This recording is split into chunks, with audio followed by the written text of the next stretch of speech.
Hi, good evening. Welcome, everyone. Thank you so much for joining us tonight. It's just so nice. We decided to do this meeting style so we could see everybody's faces and have a little more interactive experience. When I heard that my friend and fellow bookseller, Jeff Deutsch, had a book coming out, I knew that this was something Kaliba needed to talk about, bookseller to bookseller. And so that's why we put this together. I reached out to the wonderful Patricia Nelson. I don't know if Patricia's here tonight or not, but she may be joining us here. She's the sales rep for Princeton University Press, Jeff's publisher, to see if we could work something out with her. And as usual, she was extremely gracious and enthusiastic. So I'm tremendously grateful to Patricia for being such a big supporter of Kaliba and for her to get the ball rolling. And Seton, who is my counterpart and co-executive director, is also here. Hi, Anne. And as well as Valentina from the office, who does all of the hard work of orchestrating these virtual events. And I honestly could not do it without her. Anne and I are so appreciative of all of her efforts. So hi, Valentina, thank you. Our esteemed host tonight is our friend Melinda Powers, who is the head book buyer for Bookshop Santa Cruz, and also happens to be the Kaliba board president. So hi, Melinda. Thank you so much for doing this for us. Our very special guest tonight is Jeff Deutsch, author of In Praise of Good Bookstores. And I'm sure most of you have it sitting on your shelves already. Jeff is the director of Chicago's venerable Seminary Co-op Bookstore, which in 2019 he helped incorporate as the first not-for-profit bookstore whose mission is bookselling. And that is what we are here to talk about tonight.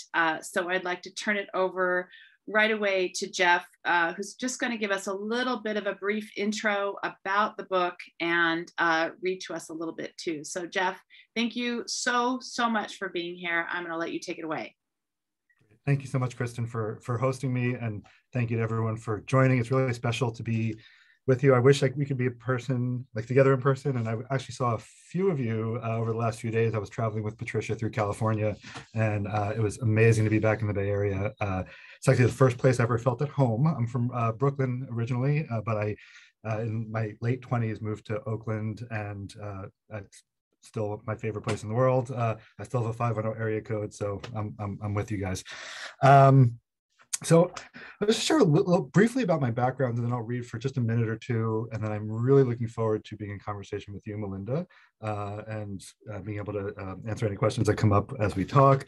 I'm also, Kristen and I there's a tremendous warmth between us, and I'm really thrilled that we get to be in this space together as well. So I have been a bookseller my entire career, essentially. I had a 2-year break around 2000, 2001, where I was at an artist colony in Woodside, California, near, I guess, halfway between Palo Alto and Half Moon Bay. I could see the Pacific from my cabin in the woods, where all artists and writers would come out for 2 years, and it was really special to be out there. But I missed bookselling so much. I used to roll down the hill and go to Chimera it was in Redwood City then, and browse those shelves when I just needed to get my fill of straightening shelves and alphabetizing. So I feel a tremendous kinship with all of you, and obviously this book is it's actually dedicated to booksellers past and future, and really the noble work that we do. So I want to say, Kristen mentioned the Seminary Co-op. For those of you who don't know it, it's a store on the south side of Chicago, and it was really the only thing that could have pulled me out of Oakland. And I feel like it's hard to describe what that store is. It's considered by many to be one of the great academic bookstores, including me. I wish it wasn't such a great or a singular store. I wish there were more stores like it. It actually is one of the few academic bookstores left. And my hope is that there are stores that can support university press titles and books that sell very slowly and those sorts of things. And part of why I wrote the book was to hopefully invite people in who might not otherwise have had a chance to visit, to understand a little bit about what the space is, but then also just to celebrate the browse, celebrate the experience of being among books, and celebrate the profession of bookselling, and help maybe even elevate it a little bit beyond how we look at it as a culture today. Not how we look at it, but how the world looks at us. I started in the business in 1994, and three things happened to me that year that were relevant. Two were personal, but one was relevant to all of us. Amazon was founded in 1994, so that was obviously a critical shift. It was also the first year I became a bookseller. That was in August, but in the prior January, I was at rock bottom emotionally. I was more depressed than I'd ever been in my life, and I moved to Chicago in January. In Chicago is not a great experience. I moved there and was living with my sister, who lived on the south side of Chicago, and I had made my break with the Orthodox Jewish community in New York, which is where I came from, and was trying to figure out what to do with my life and what mattered. And the seminary co-op, which was in a basement at the time, that experience of first descending those stairs and seeing that space and taking in this really singular bookstore, it changed everything for me. And as far as I'm concerned, it's like my platonic ideal of a bookstore. Now I'm representing Moe's Books tonight, which is one of my favorite stores in the Bay Area. And I've quite a few favorites, but Seminary Co-op, there's something different about it. And everywhere I went afterwards as a bookseller, I really tried to replicate that experience. So what is special about it? It's the browse itself is special. And one of the things that I talk about, so I'll just share this before I start reading, that I talk about in the book, and that I think about a lot in terms of what it means to go nonprofit for us. And to be clear, we're a not-for-profit bookstore whose mission is bookselling. We're not a 501c3. It is not a tax write-off or like wealth management sort of endeavor. It's about community goods. And there's this recognition that in the 21st century, unlike in 1994, no reader needs a bookstore to buy books. Readers in general can get books anywhere.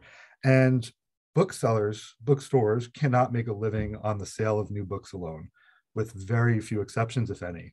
And the question is, why do we need books? Well, do we need bookstores? Of course we do. Why do we need them? And how can we build a financial model that actually attempts to support the highest ideal of what a good bookstore is? So that's part of what the book is about. It's really mostly a celebration, and I will read a brief couple of pages. I'm starting on page 24. It's called The Art of Browsing in Bookstores. And it answers the question of, if we don't need a bookstore to buy books, perhaps we need a bookstore in order to browse and discover. The good bookstore sells books, but its primary product, if you will, is the browsing experience. Until 1870, when the poet and essayist James Russell Lowell used the word in reference to John Dryden's reading habits, browse meant primarily to chew cud, to ruminate. Here, according to the Oxford English Dictionary, is one of the earliest written appearances of the word browse utilized in this context. Quote, "We thus get a glimpse of Dryden browsing. He was always a random reader in his father's library, and painfully culling here and there a spray of his own proper nutriment from among the stubs and thorns of Puritan divinity." And later, Lowell writes of the German polymath G.E. Lessing, quote, "Like most men of great knowledge, as distinguished from mere scholars, he seems to have been always a rather indiscriminate reader, and to have been fond, as Johnson was, of browsing in libraries." One of the great benefits of the act of browsing is the rumination it evokes. To create a space that is intentional in its gathering of materials meant to provide intellectual and literary stimulation, a space wholly devoted to books, be it a bookstore, library, or personal collection, is to understand the fulfillment provided by the activity of rumination and reflection. We are, after all, of the ruminating kind, John Locke writes, of the relationship of thinking to reading, and it is not enough to cram ourselves with a great load of collections unless we chew them over again. They will not give us strength or nourishment. To say it more directly, browsing is a form of rumination. Books, like the leaves and shrubs known as the browsage, provide ruminant readers with their nutrients. What an unparalleled activity it is to browse a bookstore in a state of curiosity and receptivity, chewing one's intellectual cud. The space of a bookstore must be conducive to unhurried rumination, if only to promote good digestion. Melinda, hello. Hi, I love that you read that piece. Thank you so much for reading that and for being here, everyone. I have to admit that when we were talking about passages to kind of give you everyone a sense of the book itself, if you haven't already loved it, I couldn't help but think like, this is like he said, chewing cud, and I love goats, and it's in this book. And it is exactly what I think both bookstores and like customers do, but also to me, in some ways, I never, to be honest, have thought of myself as a goat, a ruminant before, but I think that that's what we as booksellers are such natural grazers. The best of us are ones who are just curious and can go through a store and just browse away. So I'm so excited to talk to you about that tonight. And part of me wants to know a little bit more about the Seminary Co-op in particular, but just good bookstores and how you see the combination of offering this browsing experience while still being a business that is in commerce and can actually produce the product. What I'll say is that, Bookshop Santa Cruz is not an academic bookstore in that sense. It's very much a general bookstore, as many of our stores are. But I love that you pointed out in your book that good bookstores, bookstores that aren't just of books and academics, but like that isn't, even if we're selling socks, it doesn't mean that we went into the business to sell socks. And I think that for me really resonated. But I wanted to just talk a little bit about how you see that dichotomy of like being a browsable bookstore in the 21st century, 22nd. Where are we? Quickly. Oh, we're not the 22nd century. Oh my goodness. While also being a commercial site, and what that looks like, in your mind. Yeah, thanks. So to give some context, the book came out in almost exactly a month ago, and I've been really lucky to have been visiting a lot of bookstores and doing a national tour. I was actually in the Bay Area yesterday and 2 days ago, and I got to see some amazing stores. I was at East Bay Booksellers yesterday and had a great talk with Brad. I went out to Point Reyes, Paul and a bunch of us, Green Apple and all those folks. We got to spend some time together, and all these bookstores are not only good, they're great bookstores. I mean, in speaking to what a good bookstore is, I think this is going to be a different message with you as a group than it would be for the public talks I've been giving for the reader. And the book is really meant for the reader, not for booksellers. So if you're looking for something like Rebel Bookseller, which is a really fun book about how to run a bookstore and do it in an interesting way, this is not that. It really is just a celebration. And it's for also communities who don't have bookstores like yours, or communities that don't understand the value of those, or people in the communities that don't understand the value of your stores.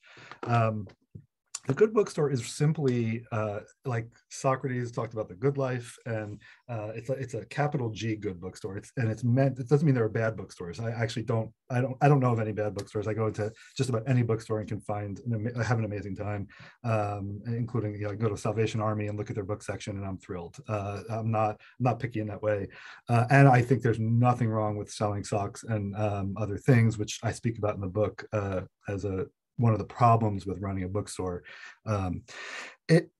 There's the good life that Socrates talks about. There's the good society, and the good bookstore for me is really about what if we had our highest aspiration of why we do this work, especially us, the independent booksellers who have really deep ties to their communities and are trying to create a special space in their communities. What would our highest aspiration be? And I want to praise that, and I want to celebrate that. The Seminary Co-op, so for booksellers, you'll appreciate some of these numbers, and it'll give you a sense of the uniqueness of it. It's 100,000 books. It is independent, but it's been owned, before it was a nonprofit, which went nonprofit 2 years ago, it was owned by the community. It was a member-owned cooperative. And we did that for 58 years, and basically have been losing money for about 25. And there was a recognition by me and many other booksellers and community members who worked there that it wasn't losing money because it was failing. It was losing money because it was succeeding in the exact thing we were trying to do, which was to create an amazing browsing experience for a very academic community. Not only academic, but academic as well. The idea of retail is that you, like just the basic math of retail is there's, cost and list price, and the difference between them is how you make your living. And if you're a really great retailer, then you buy cheap and you sell dear. And that's what retail is and does. Now, we aren't great retailers, and we never have been great retailers in the sense that we're buying the cheapest thing and selling it at the highest price, and we're turning things over quickly, and we're only focused on the bottom line. We're really much more cultural, and whether it's for-profit, nonprofit, whatever ownership model, we're all doing cultural work. And if we wanted to simply do retail, we would be doing something that's more profitable. And we can't compete on price. We can compete on service, but we can't compete on like shopping around for product sourcing, which is a huge part of retail, is finding, the socks that are cheaper, but maybe higher quality. And that's how you compete, and then having better service, and those things come together to create, the better model of retail. But we have books. So for us, for inventory turn, according to the ABA, the 2.7 is the average independent book selling inventory turn, meaning how many times the book will sell in a given year, or the inventory will turn over in a given year. At the co-op, it's 1.3 turn, and that number is higher because we have a lot of events. We were doing 700 author events before the pandemic, and we have course books. So it's actually a lot lower than that in terms of our regular stacks. But then also, the book sits on the shelf. So for, again, ABA, from the Abacus survey, it's 130 days or so that a book sits on the shelf. And for us, it's 270 days. So a book sells really slowly. And then, after a couple of years it sells, and then we reorder it. We put it back on the shelf. And our approach isn't because we want to lose money or buy things that people aren't interested in. We recognize that there's a value. That book actually is earning its keep on the shelf, even if it's not selling, because it's creating a great browsing experience. The last number I'll share, and then I'll conclude, is that last year we were opened, we sold 28,000 titles. And of those, over 16,000 were single copies, meaning one customer came in, wanted that book, and that was it. So the books were of interest. It's not that no one wants them. But how do you sell books to one person in a year? There's no economic model in retail that would help support that. And so our idea was to shift it to a not-for-profit whose mission is still book selling. So we're not retailers, but we sell things, which is hard to fix. And we're also not 501c3, but we're nonprofit.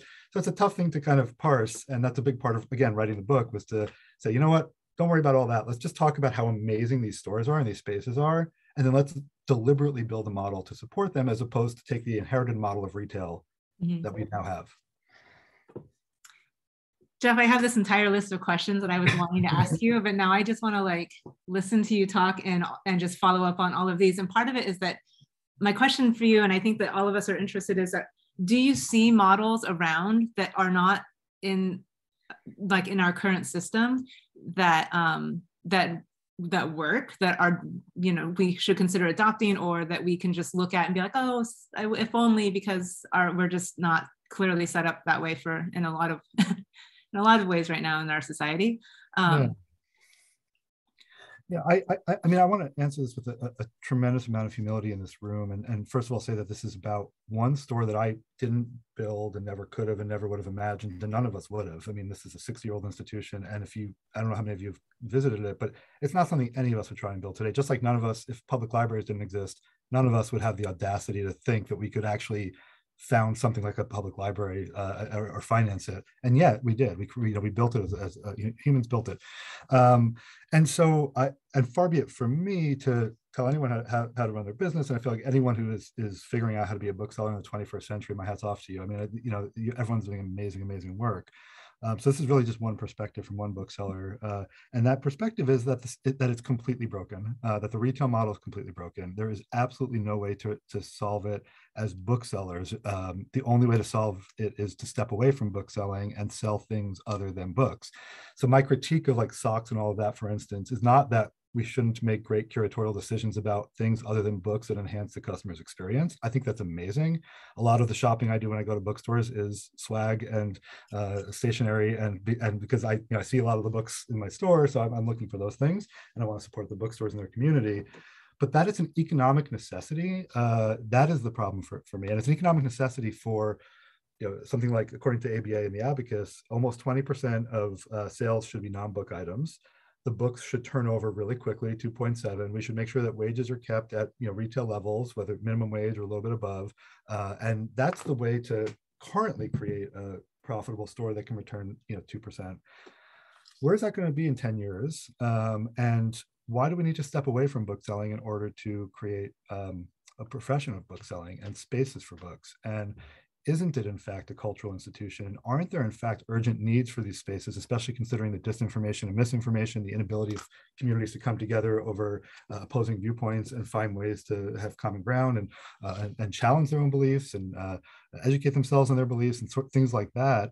And so many of us, I mean, there's stores that are doing amazing work that are focused on selling bestsellers and all of that, and that's great. Again, there are no bad bookstores, but if there is a bookstore that wants to focus on these 100,000 titles at a given time for their community, and university presses, which I would just implore anyone who has not recently looked at university presses and is not selling them to consider doing that, because they're absolutely incredible, and some of the best books that I read personally, and so many of us read, are from there.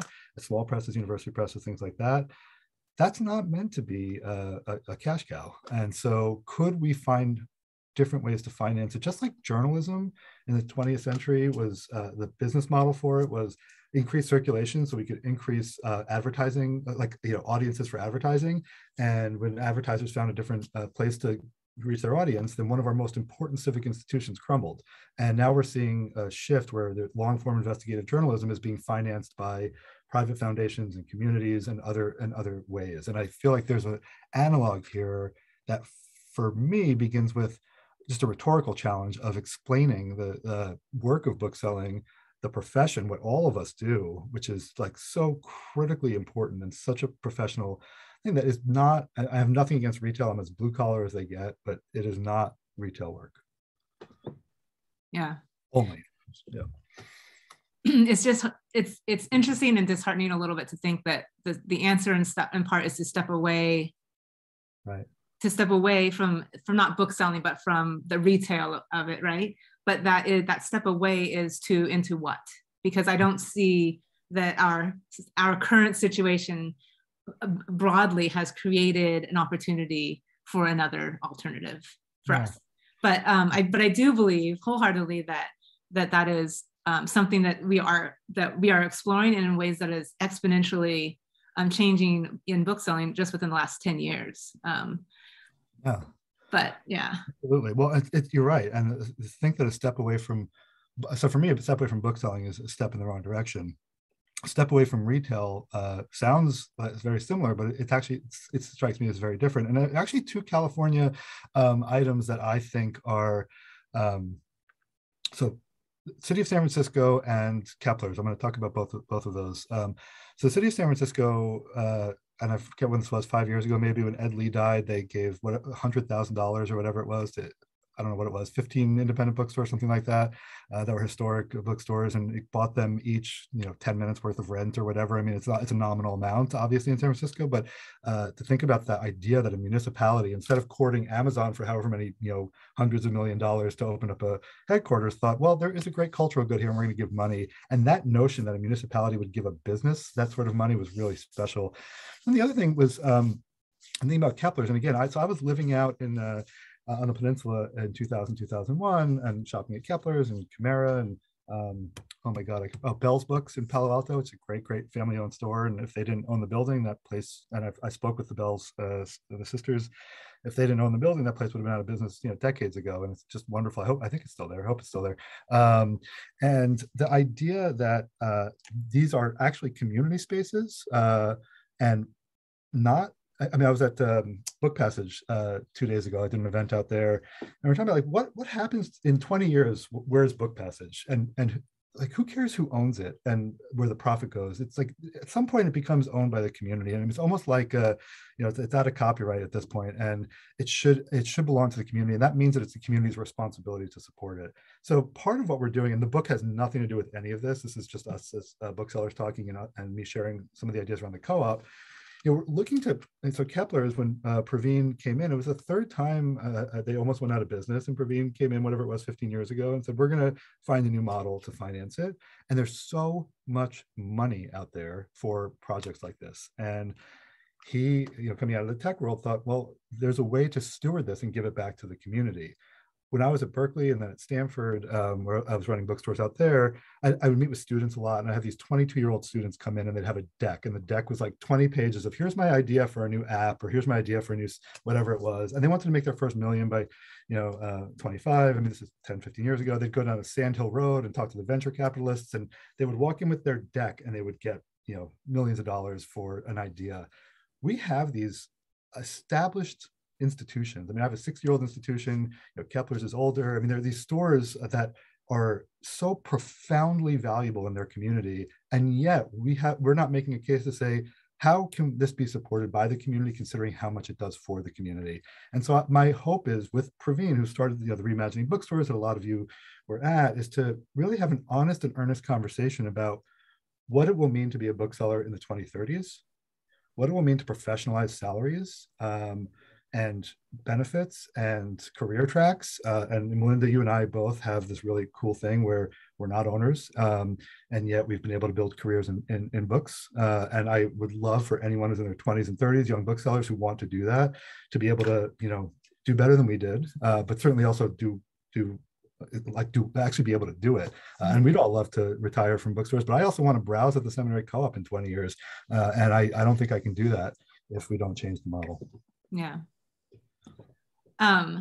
I just had this is a bit of an aside, but I think I met you longer than I thought I had, because if you were at Stanford, I think we go further back than I remember, which is kind of astounding in bookselling. One of my favorite things is that when you become a lifelong bookseller, we build and we tighten, right? And which is just so wonderful. But I'm also thinking that as that happens, we start to become mentors, which is like alarming. And I don't mean to say that I am now a mentor, but like I used to think I still like to think I'm a youngin', and I am realizing now that I am not. And I'm not entirely comfortable with like taking on a mentorship-ish role.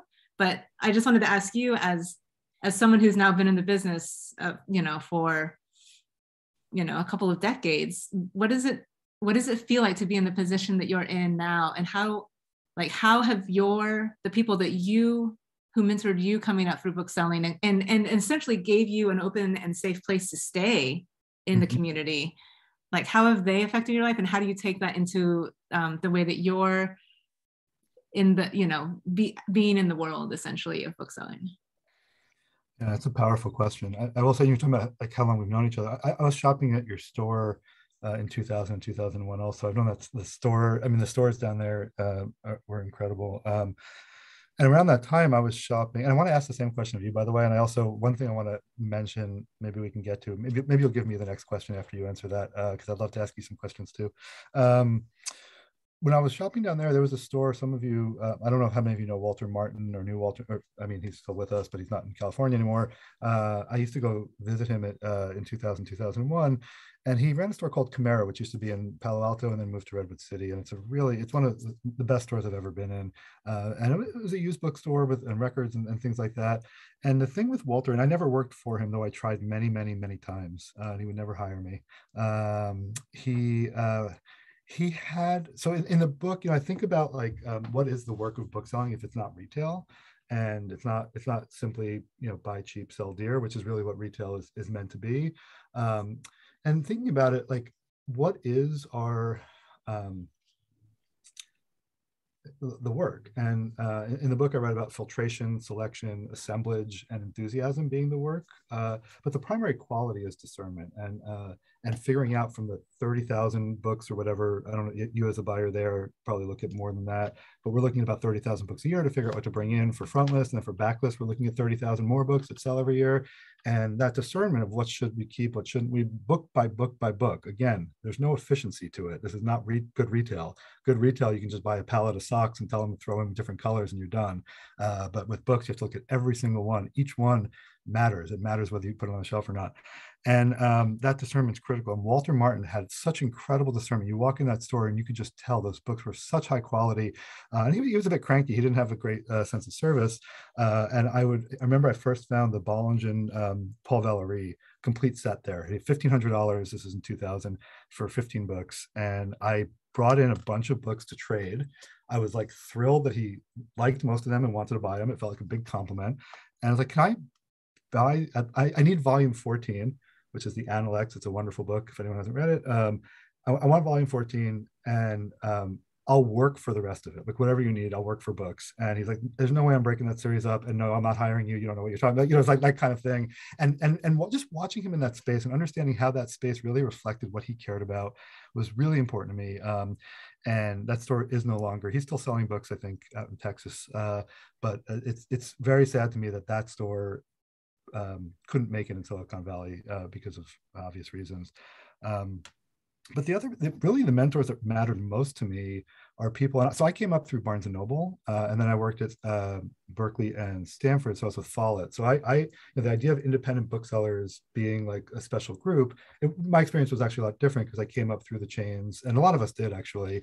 And the thing that the chains have that I really learned a lot from, and there are 3 people in the book who I name, and I'll share them in a second, is the professionalizing of the work. You know, there's this great Onion headline that was, mom and pop bookstore abuses employees as much as big chains or multinational corporation. I mean, like being a small bookstore doesn't mean you're necessarily any more ethical as an employer or caring. And I had these 3 mentors, 2 at Barnes and Noble, 1 at Follett at Stanford and Berkeley, who were so compassionate, candid, really like high standards, but wanted to bring people along, wanted to have them see their career goals, wanted to make sure that they understood that their life outside the store mattered as much to them as the life inside the store. And these models for me became so clearly important that the idea of like, staying up on labor law and making sure that we were always trying to do better than the law told us of how to treat staff, but also asking a lot of staff and saying it's not okay to be mediocre. Like the stores have to reflect the excellence of the bookshelves and the communities, and we can't slow down. Like those kinds of ideas I got there, and that mentorship meant the world to me. And for a long time, I really wanted to report to somebody who I hired and trained. That was a career goal of mine, and I don't know if that'll happen at this point because the co-op reports to a board, but that was really the idea for me, was to pass it along so much that I could have a boss who I've worked with in that way. Now, you've had powerful mentors, and if you don't mind sharing, and I want to ask you a second question after this, if that's okay, but if you don't mind sharing a little bit about your mentors and how you've carried that forward. Yeah, so I started working at Capitola Book Cafe in '99, and I thought it was just for a year, as many of us booksellers I think have done. And I started working for these 4 women who owned the store, who for some reason we were known kind of as the ladies, which is kind of funny because they're not, I wouldn't categorize them as such, but anyway, they were just remarkable, hardworking, humble, curious women, people who I found who knew how to build community and who knew how to shape, for me, both an interesting store, but that also served and understood that the community is broad, but there was something there for everyone. And I just fell in love with it, and I couldn't leave, essentially. And all these years later, unfortunately, the store itself is no longer there. And then just recently, Gwen Markham, who was one of them, had passed away. And I spent the last week or so really thinking back about Book Cafe and just the remarkableness of it. Here's the thing about it, is that is just a community bookstore that nowhere else needed to know about, but it was everything to Capitola and to me and to so many different people there. And I just think that in itself is the remarkable work of bookstores, to what you were saying, and also to booksellers, because that for what they taught me is that's what makes the bookstores, the heart of booksellers, the curiosity, the openness, the discernment, the willing to just chew cud on a shelf and shelve and shelve and shelve. I feel like that is so much of what they instilled in me. And then I guess as far as moving that on into the world, it would just be to show that like anybody with that level of like that combination of passion and curiosity and openness can be a remarkable bookseller, and can build community. And that's what, if there's anything that I want to give on to people, it's that's the crux of it. Everything else you can learn. 100%. I love that. The curiosity and the kindness. And I mean, yeah, that's exactly right. I don't know how many of you read the Zadie Smith's Informations, this little book that came out at the beginning of the pandemic. And in the back of it, she has this thing called Debts and Lessons, which she takes from Aurelius, who was like, to my father, I learned, piety, and to, I forget, Maximus, I learned cheerfulness and things like that.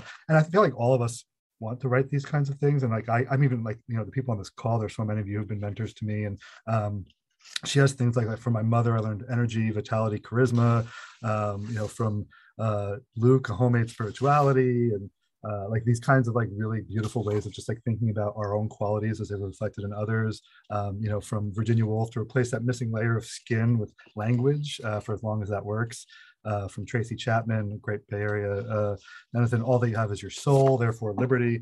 And I guess, Melinda, one of the things that I really love about like our time together and what you and I both cherish and look for in the world is like we recognize how much these relationships not only matter but teach us. And I've watched you in New York with with editors and with other booksellers, and I've seen you throughout the country, and the work that you do in the way that young booksellers come to you and that you go to others with an openness and a curiosity that you were describing. And so much of our work is that, right? It is that in our communities and within the bookselling community. I'd love to hear you talk about what that means for you and what you would recommend for a young bookseller, perhaps, or other booksellers who might not be doing this, of the value of that sort of community building. Right. I mean, I think that essentially, so I'll do this by going back to when you were talking about your book and how essentially this was a prose form of browsing. I feel like booksellers are the human form of browsing, right? And so to be a good, and that goes with picking out which books you want to read, or which books you think someone might be interested in, or that hadn't been talked about in a different way, but also the people that are connecting these together, who are making all of this happen and contextualizing, the editors who are finding and shape and helping shape, and the artists, the writers and fellow booksellers. And I think that at a without turning this into a calling, that in itself is what is building strong bookstores, right? And so I think that the more that we can understand and champion the values of connection and wow, I just completely lost the word, but finding unexpected joy, essentially, in relationships with publicists, or relationships with just bringing in that connector, I think is just so valuable in building soul around what we're doing. So that when you're buying a book that is now $35, you're not just buying the book, but you're buying the experience of having gone into the bookstore and either talked or avoided the bookseller because you're, for whatever reason, what kind of day you're having, but that you can go there and you can find a book to take home. And that's part of what you're paying for, essentially. And I think that for me, that all of it starts with just the relationships you have with your booksellers, the relationships you have with your, with the authors, with the editors and the people, your reps, other booksellers. I don't know, that to me is what makes it different. Not to take away the professionalizing of the situation by any means. But you're concerned about it being a calling. I am. I mean, I think that by calling it a calling sometimes, and I came up in a time when it felt like a call, you felt like you were giving up something because you wanted so much to do this. You found your home and your passion, and there would be there would be a give to that, but it would be worth it, right? And I think that sometimes it's too easy for us to say oh, but you found such joy and such meaning in your work, therefore it makes it worth not having these other things, and having a living wage, having job security, or healthcare, or any of these other things that are just more and more difficult for any position, any job, right? But I think in bookselling, one of the benefits of living among stacks and new books coming in and new ideas all the time is that we have this sense we're on the beginning of the tide all the time, I feel like, whether or not we know it. And I think that we're seeing this movement, but I just worry sometimes that by calling it a calling, we're letting go of some of that momentum. Right, right. Yeah.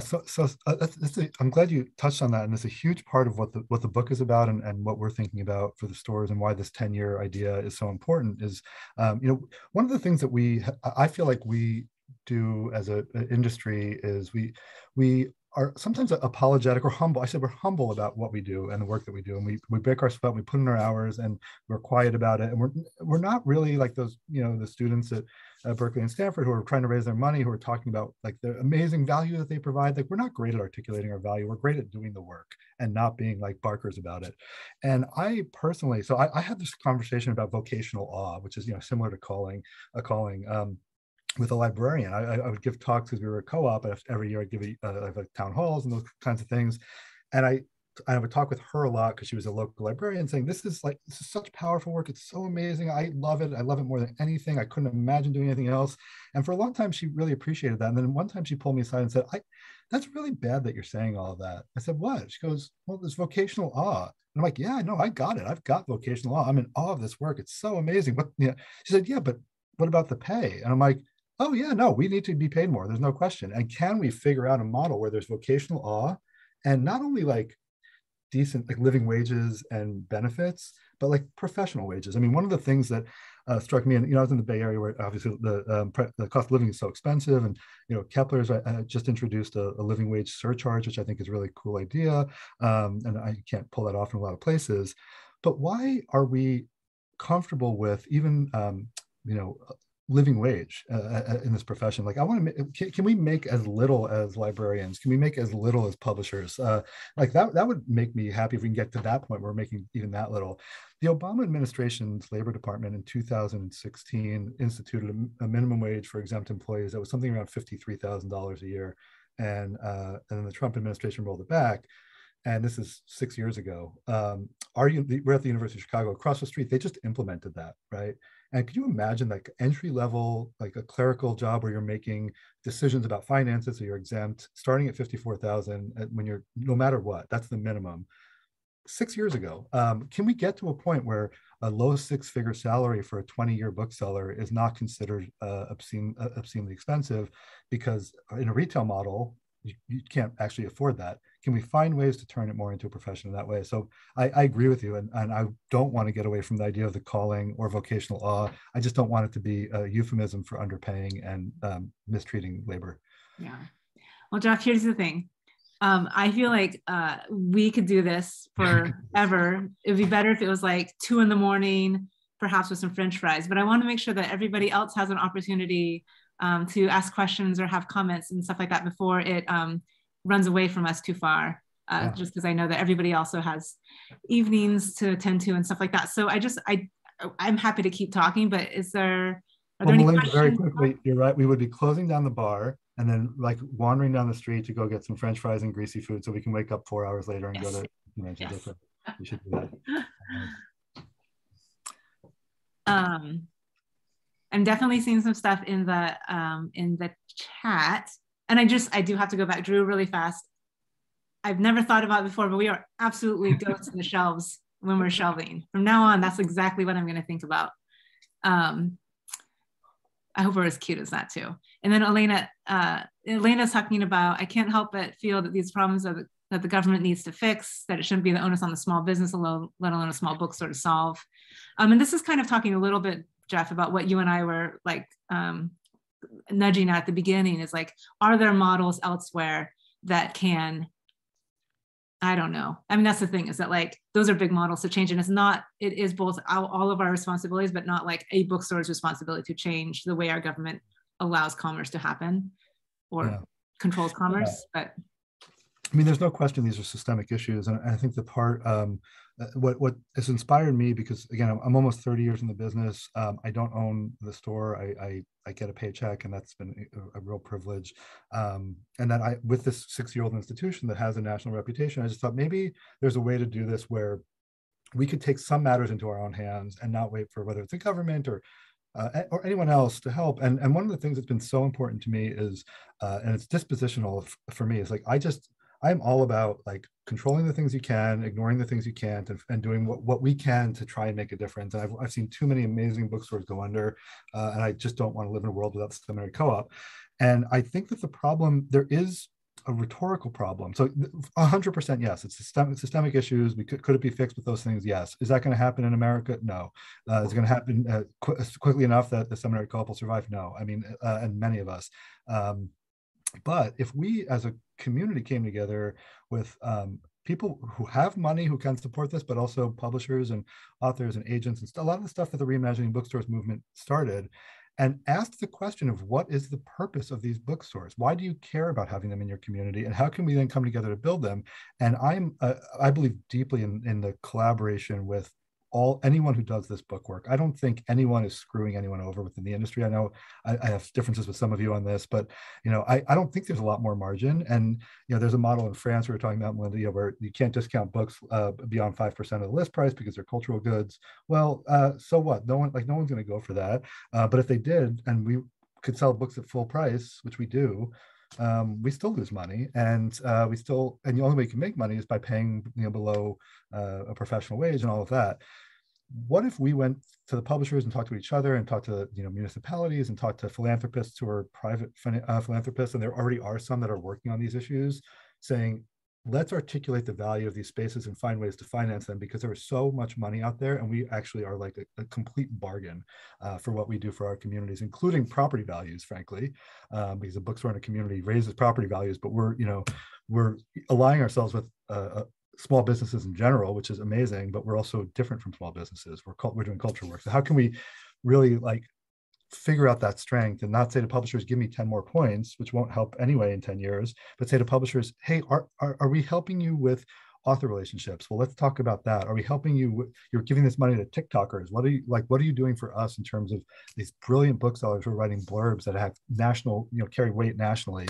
How are you financing that? And look at their budgets separate from margin.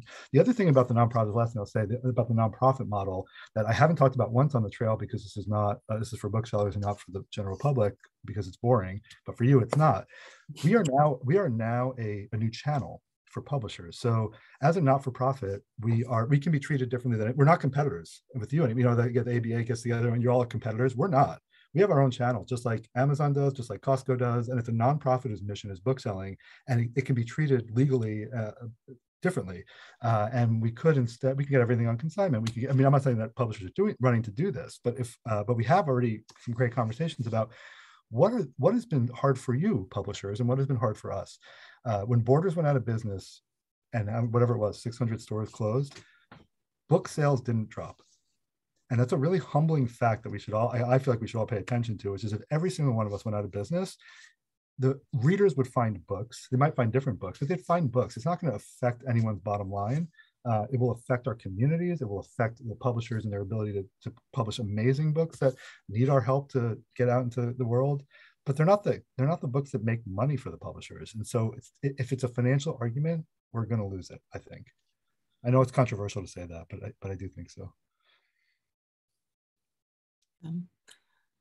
Are there other questions that people would like to field, either in the chat or in the world? I think there's one there from Brad. Melinda, did you see that one? Oh yes, thank you. Brad, hi Brad. It's been too long. Are you thinking of something along the lines of a patronage that extends beyond purchases and or the typical idea of investment/ownership? Yes, and like 1,000 other things that I'm not thinking of that the community should. I mean, part of what I've been doing in our member meetings for a while, and then I've in the Reimagining Bookstores, and then even with the publishers, is saying like, this is your problem to solve, not just ours. We're all in this together, and how can we do it? And so there's like the $27 person, Bernie Sanders style fundraising, and a lot of stores, including ours, did GoFundMe's, and the communities came out. What does that mean long term?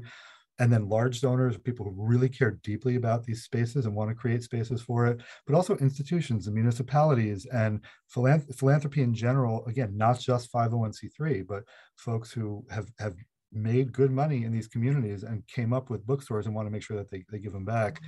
It's all of those models. But then the other thing is, how many of us do events, right? And how many of us do events in partnership with communities? And we're expected to be paid by the margins of the books we sell, even though we're the ones who are brokering these relationships and bringing authors, saving them money. And we're not selling our curatorial services. We're not selling our consulting services. We're not articulating our value the way that like others do. And I just wonder if there isn't a model 10 years from now where we're selling things that aren't the books, we're selling our expertise the way that a consultant would, that we are great community builders and have community value, and that's being financed by community, and we're in partnership with other, again, municipalities or organizations that can help, that understand the value of these spaces. So I think, like, especially for stores, and Brad, you're a good example of, you're keeping a store going, and I appreciate that the sign still said Diesel. It's a beautiful sign too, and this is a store that belongs to the community. It didn't belong to John and Allison anymore, and it doesn't really belong to you. Like, that store, hopefully in 50 years will still be there, and that community should continue to find a way to support it, and it shouldn't just be on your shoulders or anyone else's who stepped into it. And if we don't have them in those communities, we should be able to build them for those communities. Yeah, I mean, I think that ideally there's so many tracks to be working on, right? Because I don't want to give up on the idea that systemically that changes need to happen that will help allow us. I mean, the thing is that, at the end of the day, like, yes, I love talking about this and I love thinking about this, but I also just want to buy and shelve books, actually. Right, exactly. And the hustle exactly. to figure out how to afford us time to do that can be very, ongoing and exhausting. And I both love it, but I also, yeah, part of me, it's kind of to the point that Elena was saying, like, it's becoming our responsibility to do what we can, but also, like, the burden that we're holding is huge, because we know the worth and the value of it and what we need to save, right? What we're wanting to save. That's exactly right. And I think that hopefully the work that your book is doing is helping,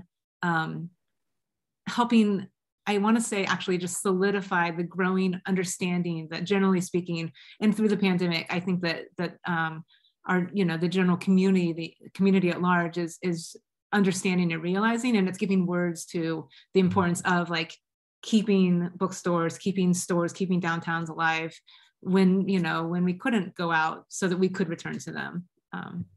Yeah, and last thing I'll say, this is part of why we're so amazing, is because we are so inefficient. It's one of our great values, and we shouldn't apologize for the inefficiencies that are deliberate and wise. We should actually celebrate those and find a model to support them. And moving from, when I started in 2014, minimum wage was $8.25. It's now $15 an hour, and that increase was impossible. We were already losing money. What's going to happen in 10 years, and what's going to happen with rising rents? There's just no way. We're not going to be able to expect a $60 book to sell. And with that book, we're not going to, be able to make a margin on it. So I think it is a real crisis, like what's happened with record stores and other places and newspapers, and we should be looking at new models, I think, certainly for some of our stores. So.